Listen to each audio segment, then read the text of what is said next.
നമ്മുടെ ഈ ഒരു ലോകത്ത് സംഭവിച്ചു കഴിഞ്ഞതും ഇപ്പോൾ സംഭവിച്ചുകൊണ്ടിരിക്കുന്നതും വരാനിരിക്കുന്നതുമായ ഒട്ടനവധി രഹസ്യങ്ങളെ ചേർത്തിണക്കിയ ഒരു മാപ്പ്. മറ്റൊരു രീതിയിൽ പറയുകയാണെങ്കിൽ പ്രപഞ്ച രഹസ്യങ്ങൾ, അന്യഗ്രഹ ജീവികൾ, പുരാതന നാഗരികതകൾ, ഭൂമിക്കകത്ത് ജീവിച്ചുകൊണ്ടിരിക്കുന്ന സിവിലൈസേഷൻ, നമ്മുടെ ഒരു ലോകത്തെ നിയന്ത്രിച്ചുകൊണ്ടിരിക്കുന്ന സീക്രട്ട് സൊസൈറ്റികൾ, ഇങ്ങനെ തുടങ്ങി നൂറുകണക്കിന് വിഷയങ്ങളെ കോർത്തിണക്കിയ ഒരു സീക്രട്ട് ഡയഗ്രാം. അതാണ് ദ ഗ്രേറ്റ് അവേക്കനിങ് മാപ്പ്. ഇനി ഇതിലുള്ള ഓരോരോ വിഷയങ്ങളെക്കുറിച്ച്, അതിൽ തന്നെ പ്രധാനമായിട്ടുള്ള വിഷയങ്ങളെക്കുറിച്ച് നമ്മൾ പരിശോധിക്കുകയാണെങ്കിൽ ഏറ്റവും ആദ്യം നമ്മുടെ കണ്ണുകളിൽ പോകുന്നത് ക്യൂ ഡോട്ട് എന്ന് എഴുതിയിട്ടുള്ള ഒരു വലിയ സർക്കിളിലേക്കാണ്.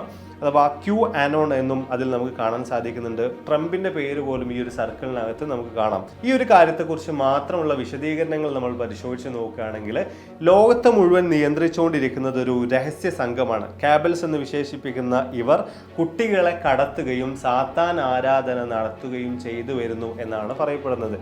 സോ എന്തുകൊണ്ട് എഫ്സിൻസ് ഫയൽസുമായിട്ടൊക്കെ വലിയ രീതിയിൽ ആളുകൾ ഇപ്പോൾ ഈ ഒരു ഗ്രേറ്റ് അവേക്കനിങ് മാപ്പിനെ കണക്ട് ചെയ്യുന്നു എന്ന കാര്യത്തെക്കുറിച്ച് തീർച്ചയായിട്ടും നിങ്ങൾക്ക് ഇപ്പോൾ ചെറിയ രീതിയിലെങ്കിലും ഒരു ഐഡിയ കിട്ടിയിട്ടുണ്ടാകും എന്ന് വിചാരിക്കുന്നു. എഫ്സിൻ ഫയൽസിൽ നമ്മൾ പലപ്പോഴും പരാമർശിച്ചിട്ടുള്ള കാര്യങ്ങളാണ്.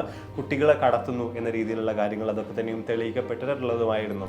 ഇനി മറ്റൊരു രണ്ടാമത്തെ വലിയ രീതിയിൽ നമ്മുടെ ശ്രദ്ധ പതിക്കുന്ന വിഷയം എന്ന് പറയുന്നത് സീക്രട്ട് സ്പേസ് പ്രോഗ്രാമുമായി ബന്ധപ്പെട്ടതാണ്. അല്ലെങ്കിൽ പ്രത്യേകിച്ച് നമ്മൾ പരിശോധിക്കുകയാണെങ്കിൽ സോളാർ വാർഡനുമായി ബന്ധപ്പെട്ടതാണ്. എന്താണ് ഈ ഒരു വിഷയം എന്ന കാര്യത്തെക്കുറിച്ച് നോക്കുകയാണെങ്കിൽ 2001-2002 കാലഘട്ടത്തിൽ അമേരിക്കയുടെ സൈന്യത്തിന്റെ കമ്പ്യൂട്ടറുകളൊക്കെ തന്നെയും ഹാക്ക് ചെയ്തിട്ടുണ്ടായിരുന്ന ഒരു ബ്രിട്ടീഷ് ഹാക്കറാണ് ഗാരി മക്കിനൻ.